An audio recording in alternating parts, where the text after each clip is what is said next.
Hi everyone, thanks for joining. My name is Jasmine, I'm from Helping Minds Online. I am a registered provisional practicing psychologist and my channel is all about psychoanalyzing celebrities and popular topical events and phenomena that are occurring. And I also include social commentary as well that's all based on psychological concepts, and I make it really easy to understand. So not only do you get to put in your opinion and have a new perspective on current events, but you also get to use the information that I provide to apply it to your own life in a way that will empower you, and so that you can actually get a better understanding of psychology too, because it is very interesting. Now, this is a new channel, so I'm really thankful for every one of my subscribers, and if something like this sounds like you'd want to watch it, then please do hit subscribe. And I do notice all the nice comments, and I'm sure that if you don't agree with anything that I say, you'll leave a very lovely comment below anyway. And so I also provide online support.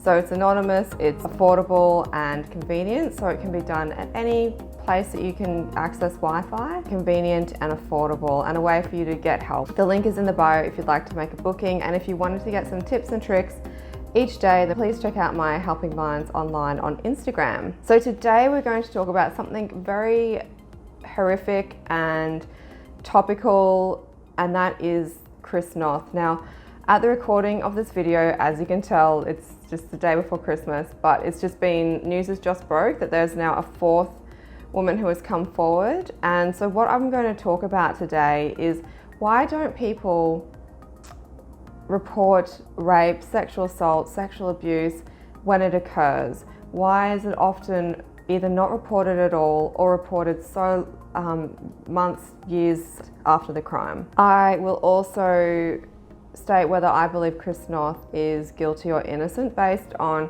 scientific psychological evidence and what we know right now. And I'll give a prediction and overview of the ensuing court cases and how I believe they will play out, and how Noth's legal team will handle them and what angle they will take as well. Now, this is really serious. Like, Chris Noth may actually go to jail. And it's actually, there's been quite a lot of celebrities of late who are actually being charged with sexual assault crimes. I feel that not all of them are as heinous as the ones against Chris Noth. Like, it was very violent, forceful, alleged rape that allegedly occurred. But the thing is, with celebrities, we need to understand our own psychology surrounding what happens when a high-profile celebrity is accused of rape or sexual assault or any crime. And what we need to understand is that we do idolize celebrities, and we do sometimes even emulate celebrities. And therefore, when they commit these heinous crimes, this actually can be a reflection on ourselves and on our choices and our ego as well. So with Chris Noth, for example, if you really were a huge fan of Sex and the City, you just can't believe that he would do such a thing. You may have dated a Mr. Big, so you can sort of identify with him. And when crimes like this do occur, it does shape our opinion, it does shape the court's opinion, it does shape the media's opinion on whether we want to see them being made to be guilty or innocent. Fortunately, with the Me Too movement, things have really changed. It was so much worse for women to report these crimes and have any sort of justice. And there's always been such common narratives surrounding any victim going and reporting a crime against a high-profile celebrity, and that is that they are financially motivated. So I'm going to unpack that a little bit, show what the statistics say as well, and I'll also talk about the trauma response associated with sexual assault and rape, which can also explain why the crime is not reported at the time. Now, I always preface my biases before doing any of these videos. I am a huge Sex and the City fan. I would honestly have seen every single episode between 10 and 20 times. Like, I've just gone through the series so many times, I even know the dialogue most of the times. Chris Noth was not my favorite of Carrie's boyfriends, but I definitely did like his character. I found him to be really cool. I didn't go as far as like needing to watch his crime shows after or anything like that. But yeah, absolutely Sex and the City fan, and that could definitely skew the way that I look at what I'm reading and also the fact is that I work with so many victims of crime, victims of sexual assault, that definitely does skew and bias how I see things. So it's always important to sort of reflect and know how we actually are viewing and taking in the world, our interpretations of the world, because sometimes our interpretations of the world are not accurate and they're a bit negative. And so if you can just pick up on that a little bit, you can start to change those thoughts, change your behavior, change your physiology, and change your actions, and therefore how you're going to move forward in life as well. Now, rape is the most underreported crime. Just over 60% of rapes are not reported. That's just what the studies are sort of showing us at the moment. To answer the question as to why women, and not just women, but why people do not report rapes and sexual assaults, there are so many reasons. History will show us that we are often not believed, that the ensuing court case is traumatic, it's prolonged, it's laborious, reliving that trauma over and over, it's having your character questioned. They'll even analyze like the underwear that women were wearing when they were allegedly raped, because I guess if you're wearing something that was a bit raunchy, then that's going to work in the favor of the alleged perpetrator. So having your character thrown under the bus like that, you have so much to go up against.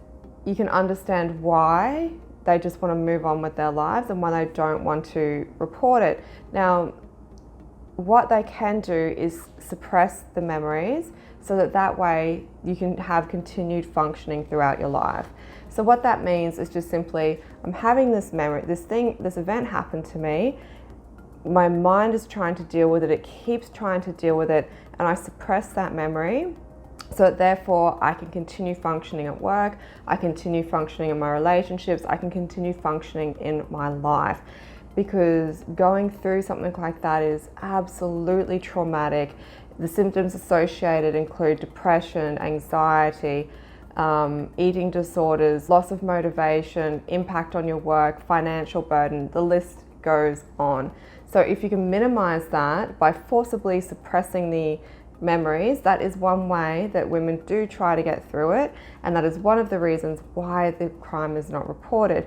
Now, the other thing that can happen is actual repression of the memories, and that is where your mind unconsciously represses those memories because it's trying to protect itself. There's only so much distress it can take, there's only so much trauma that it can take, and by repressing those memories, it's almost like it didn't happen, it did happen, but it can continue, your brain can continue functioning, you can continue living, you can continue eating, you can continue doing what you need in order to survive. So it's almost like an inbuilt survival mechanism, but it changes your mind in such a negative and adverse way.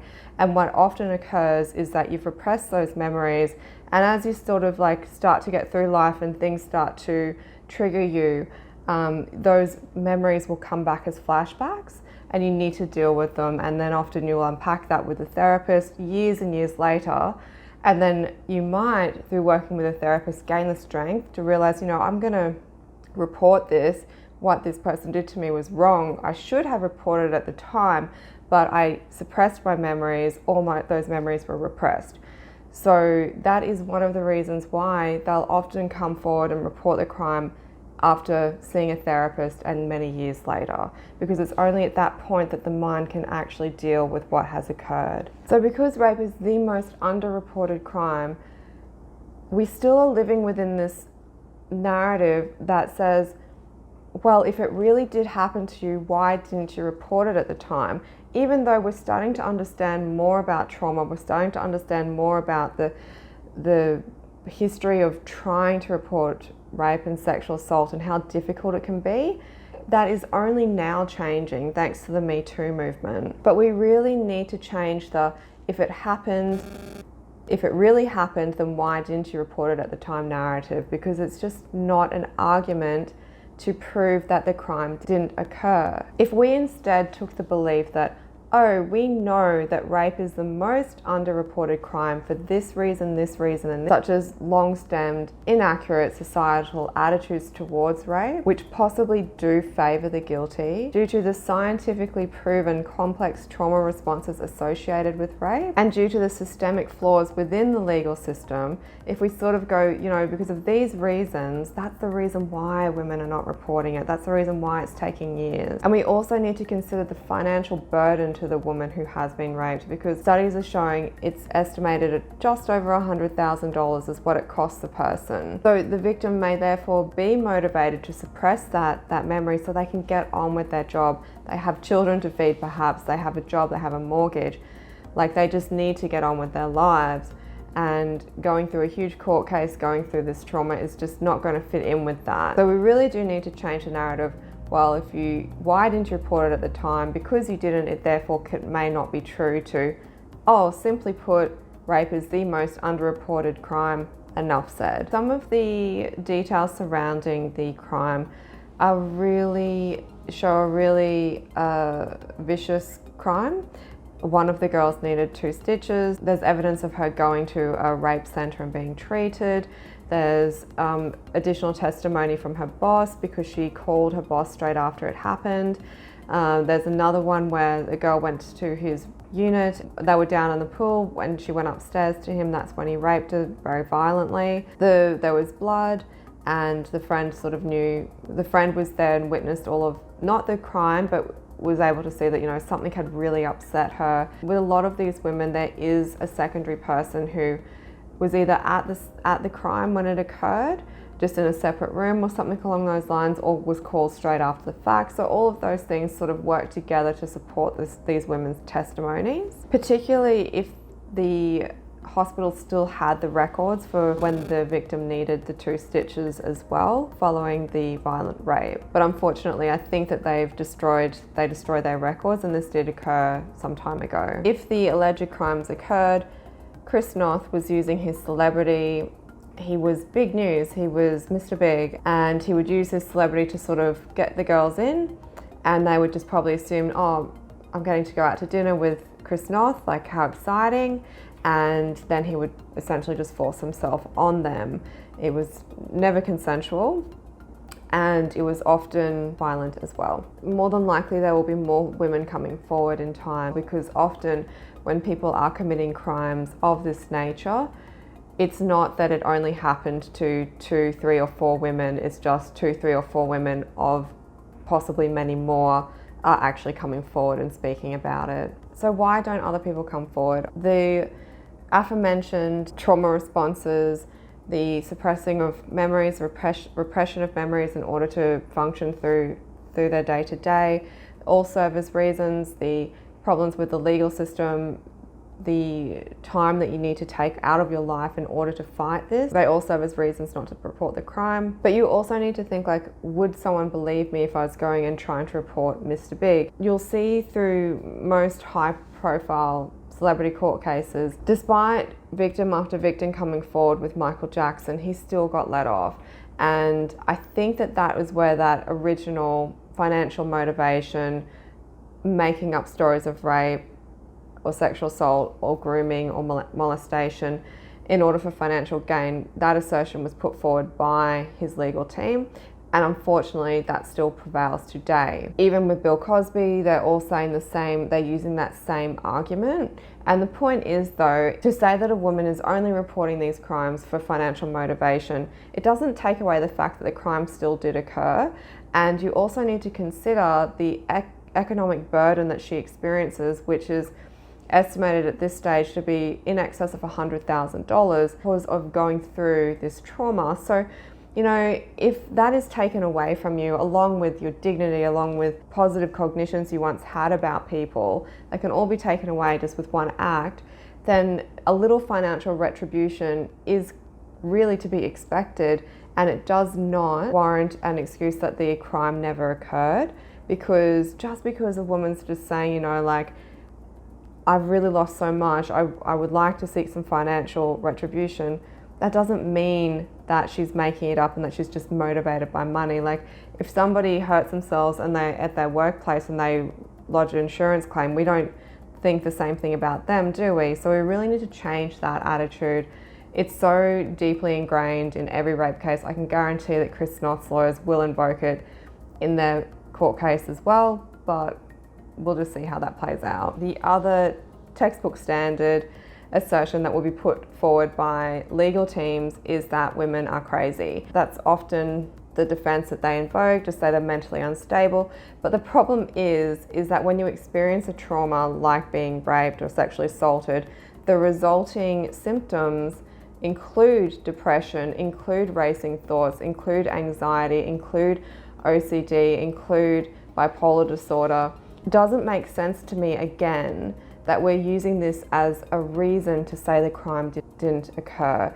If anything, any sort of disadvantages to a person's mental health and the stability of their mental health should be used as evidence that this crime may have occurred. For example, Jessica has depression now, or depression with delusions now, and scientific evidence shows that this can be associated with a trauma occurring, such as rape, which could be used as evidence for the crime occurring, as opposed to evidence that it didn't occur, which is the long-standing narrative that we're currently dealing with. And going back to saying that women are doing it for monetary gain, and therefore that is used as a basis to prove that that crime didn't occur. So that's what's essentially happening, is she's financially motivated and therefore that crime didn't occur. Do you think that a woman of sound mind, because you would need to be of sound mind in order to go through all of these steps, do you really think that a woman would decide, I'm going to get rich and I'm going to do it by accusing somebody of raping me, I'm going to go to the police and report it, I'm going to be interrogated and stick to my guns because I have this belief that I'm going to get rich from doing it, and then I'm going to go to court and I'm going to stand there in front of the judge, in front of the legal team, in front of the jury, and I'm going to keep on fabricating a complete lie just on the odd chance that I can make it rich from doing this, even though history will show repeatedly that most of the times the men will get off on these charges.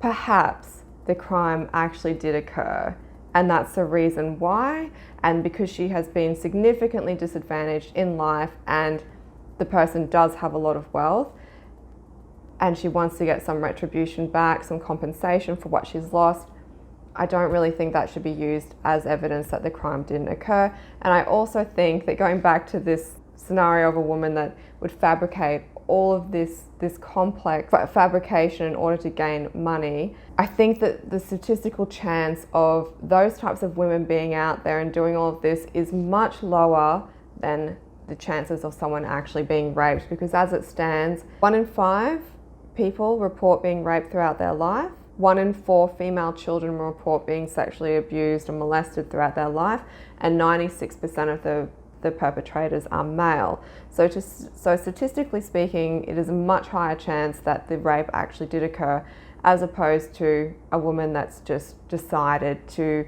financially, on a whim, make up this story in order to gain some money. And then you also need to multiply this out by 4 women. What are the chances of all 4 women deciding to do the exact same thing to Chris Noth? Almost statistically impossible. And again, you also need to consider what it means to go up against someone like Mr. Big. This isn't some criminal who has attacked you on the street. This is a very big name, a very big celebrity.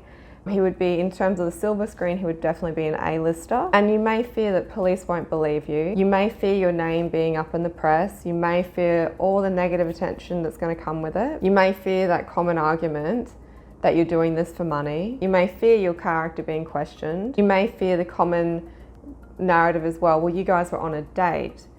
Clearly this was consensual. You may fear well, she's mentally unstable, she's crazy. And you know what? In order to protect your mental health, because after going through this trauma, you know there's going to be potentially prolonged, continuous, complex trauma associated with everything that was going to follow from reporting this case. All of this, like going through all of that, may actually indeed make you feel like that you're going crazy, and then that symptom will be used against you and more than likely used to get the perpetrator off on the crime. So the amount of strength that it takes to go through something like that, a lot of people just simply want to move on with their lives. And even just trying to get somebody, a victim of crime, for example, even just trying to get them to come in for a psychology session years after the fact is difficult. Just being able for them to talk to one person confidentially, almost anonymously, in a closed off room with a professional that's on your side, even that is difficult. Like, how much harder is it going to be if you're going to be going up against the likes of Chris Noth, the likes of any celebrity, the police and the media? It's just a little bit too much for a lot of us to bear, which could be the reason why some male celebrities, there are quite a few that are now being associated with sexual assault, they have that power. So I hope that sort of breaks down, like, statistically, what the likelihood is of somebody just completely fabricating these rape charges. It'll also help you to understand the trauma that's associated with it, the reason why women don't report it, and not just women, any victim of a sexual assault or a crime such as this. And then also just trying to understand, like, if Chris Noth is guilty and there's 4 women so far, it's plausible to suggest that there are many more women, but because of the reasons I have suggested and brought up today, you can sort of understand why it's not being reported. So there's a good chance that there are more and more women that have been sexually assaulted if this is all true. What personality fit under? It would probably be psychopathy or antisocial personality disorder, which some of you may know as being a sociopath, because he's harming members of society. One of the key differences between the two, though, is that a psychopath has the ability to charm you and manipulate you, whereas someone with the antisocial personality disorder does not. So I guess that would probably put him more into the realm of psychopathy, particularly as there could be so many victims out there. We will, I guess, more and more will hopefully come forward and have the courage to speak up if this is all true. The other thing as well that could explain the actions of Chris Noth if these crimes are occurring, and also of anyone that is a serial rapist, it can come down to impulse control problems as well. So simply, that is one of the ways that we sort of treat people who are trying to rehabilitate into society, that are trying to change their lives, is cognitive behavioural therapy aimed at impulse control. Through therapy, we can teach them how to control those impulses. We really need to start challenging some of these long-stemmed, inaccurate fallacies about and attitudes towards women who do report rape, or sexual assault sometime after it's occurred. Is not actually reason to validate that the crime didn't occur. Financial motivation is not evidence against the crime occurring, and saying that she's crazy really needs to be taken as a possible symptom and evidence for the crime occurring as well. Of course, there are women, I think it's about 2 to 10% who do fabricate rape charges, but again, the chances of 2 women deciding individually, I'm going to accuse someone of rape today, I'm going to accuse someone of rape today, don't know one another, and they just both decide it's going to be Chris Noth, and in very similar situations, very similar circumstances as one another. Quite a lot of evidence to suggest that what they are saying is true and that those crimes did occur. And if they did, that is just terrible. You really need to consider how many more women could be coming forward from here. This is important to you. Please subscribe, and please do try and change your perspective and the perspective of others on our beliefs towards rape and sex crimes. Thanks for joining me today, and it was great to see you as always. Don't forget to hit subscribe, and I'll see you next time.